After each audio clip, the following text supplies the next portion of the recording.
Look, Pokemon Legends Arceus might be the single most creative, innovative, and risky move Nintendo has made since Breath of the Wild. No, I'm serious, like Breath of the Wild took an already established Zelda franchise and flipped it upside down and built it into something bigger and better than maybe anyone could have imagined. Now Pokemon Legends Arceus is trying to do that with a franchise that's even more rigid, even more routine. Multiple decades of the same kind of mainline game over and over, and now boom, busting out with a January release for a game that intentionally has so much mystery around it. What's going on, everybody? It's Zach from SwitchForce, and I am so excited that the first big Nintendo game of the year, a tentpole title, an evolutionary experience, is out in just a couple of weeks. Definitely hit that like button if you guys are excited for Pokemon Legends Arceus, and let me know in the comments down below how you think this game is going to shape up. Amazing?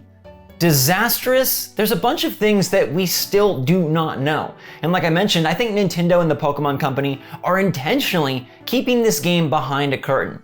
They've revealed elements of the game that are familiar and easily understandable to already existing Pokemon fans, like battling and capturing and towns.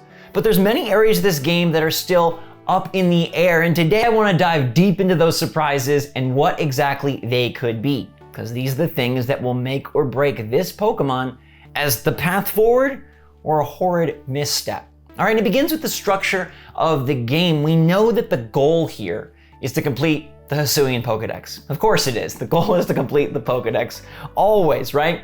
But what else is this game about? We initially saw comparisons to Breath of the Wild, and it still retains some of those with its open vistas and large explorable world, especially when you're flying amongst the clouds and swimming through the seas, running around the mountaintops. It looks really big. But then the comparison started to shift towards Monster Hunter. And we actually had this interesting statement from Nintendo where they said you'll go out and explore an area, but then need to return to the main village before setting out again. And that made the game seem a lot more segmented, like it's not a huge open world, but instead zones that you will attack and explore mission by mission. So how does this game shake out truly when you take it as a whole experience over the course of 20 to 30 hours, I'm guessing, somewhere around there, perhaps more if you are a completionist? Is it Monster Hunter, going out on a mission, coming back, going out again, coming back, over and over, rinse and repeat? Or does it have some of the Zelda elements, more of an explorable twist, maybe some puzzles out in the world, some things that you can solve, some mysteries to unlock, and what kind of rewards are there for going beyond just the basics of your quest? Now, mainline Pokemon is very familiar with paths, right? You go down the routes, and that's where you go. There's a little bit that you can deviate, but for the most part, it is a rigid linear title. So this being their opportunity to really blow that open and allow us to see the world, fight the world, catch the world, sneak the world, I hope that there is more leaning towards Zelda and less Monster Hunter. I mean, it's an exciting proposition either way, but let me know what you think. You want this to be more Poke-Hunter or more Poke-Zelda? Now, of course, many elements of Pokemon are still present in Legends Arceus. It's still about capturing and battling, and that is going to be the bread and butter. There's crafting, there's wardens instead of gym leaders, noble Pokemon, and a whole bunch of rideables. But will this battle system be a step forward or a step back? For the first time, we're seeing them really switch up the turn-based system. The tactics are going to be different because now you have agile and strong moves. You seamlessly go from exploring to battling, and your Pokemon might be able to do 2 attacks in a row, might be able to attack and heal at the same time. The agile moves are weaker, but allow you to come up quicker in the turn order, and the game even displays said turn order on the right-hand side of the screen. Strong moves are more powerful, but will slow you down, and I'm very curious how they've implemented this system to affect the overall feel of Pokemon. We all know the moves and the battles and how those work and run, and this is going to mix that up. It seems like there might be reduced flexibility given that this game is more straightforward, but have they found ways to make this battle system engaging, challenging, new, and appealing to both a beginner audience and a hardcore audience? I'm very curious to see what they do because a more seamless battle system on the surface sounds awesome. And mixing it up in general is just a good idea after so many games doing the exact same thing with minor flourishes. This one is much more of a flip, and I'm excited to see how it pans out. But if it don't, that's gonna be a huge detractor. And if you get the battles wrong in Pokemon, it's gonna be hard to win over a fan base to sell enough copies or to ever see this one return for a sequel. But don't get me wrong, Pokemon Legends Arceus will still sell millions and millions of units, and many of your friends will have the game as well. So how does the multiplayer actually work out? We know what multiplayer is like traditionally in Pokemon, battling and trading, and they've sort of confirmed that trading will be here, but the Switch page also says playable up to 2 players. Will there be true co-op in this title like they dabbled with in the Let's Go franchise, or will it just be in town? Perhaps there are mini games or other sorts of side activities that you can partake in with a friend. It seems like battles are not going to be a part of this game, which is a very odd omission. In the big worlds, the big areas, whatever they end up being called and labeled, you cannot just meet up and duke it out. In fact, hardly any humans have Pokemon in the Hisuian region because back then, I guess Pokemon were just a lot more free. Their cuffs were off and they were feeling like the genie after Aladdin said, "So long, my friend." So how will they handle being able to play multiplayer, which is a huge component of what has made Pokemon so spreadable, right? Your friends have them, you trade them, you battle them. Will there be interesting elements to kind of build upon what we've seen recently? Max raids and all that were pretty cool in Pokemon Sword and Shield. Do they have a new idea to take advantage of the quest and the Monster Hunter-esque feel of this title?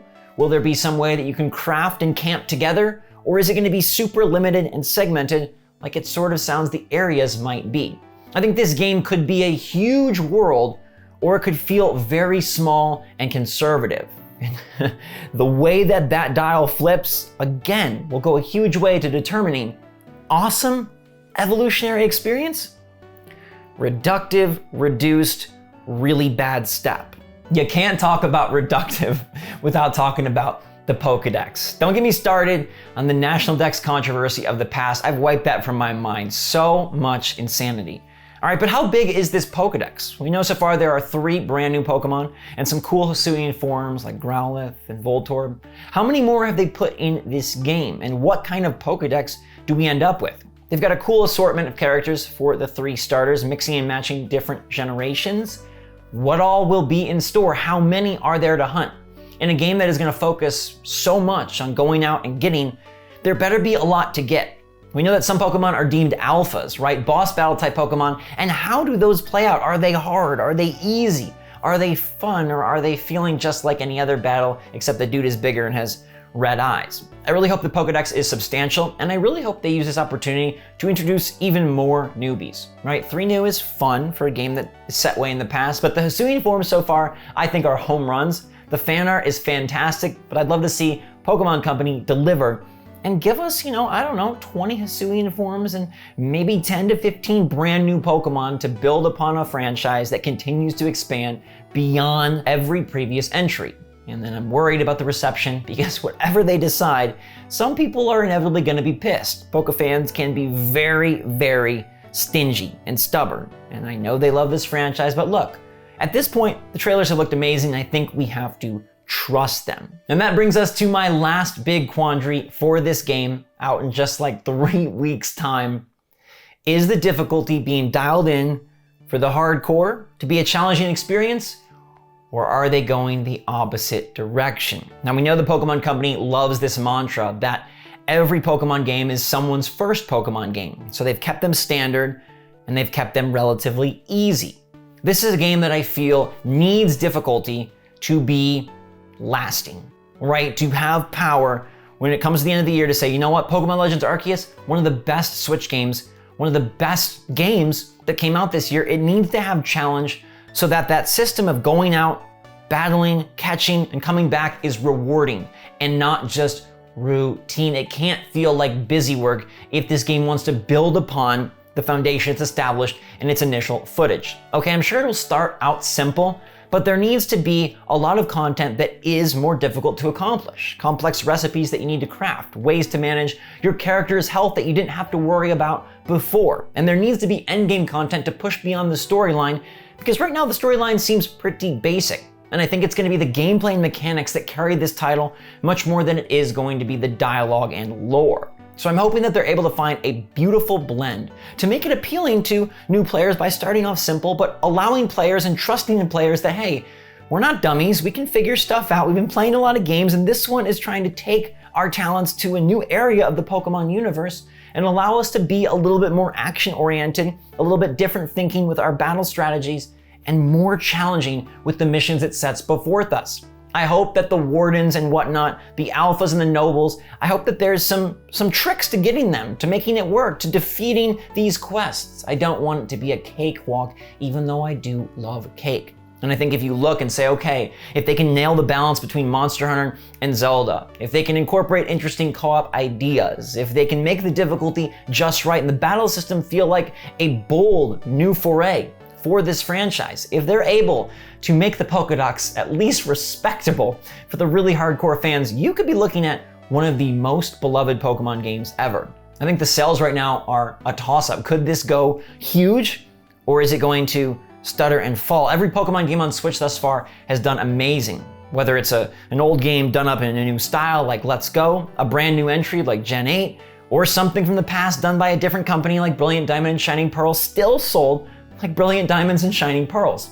So Pokemon Legends Arceus has a high floor, but is the ceiling the same as a main gen entry? We'll have to wait and see, but I'd love to know your feelings on Pokemon Legends Arceus. Do you think this is going to develop to be one of the best of the year?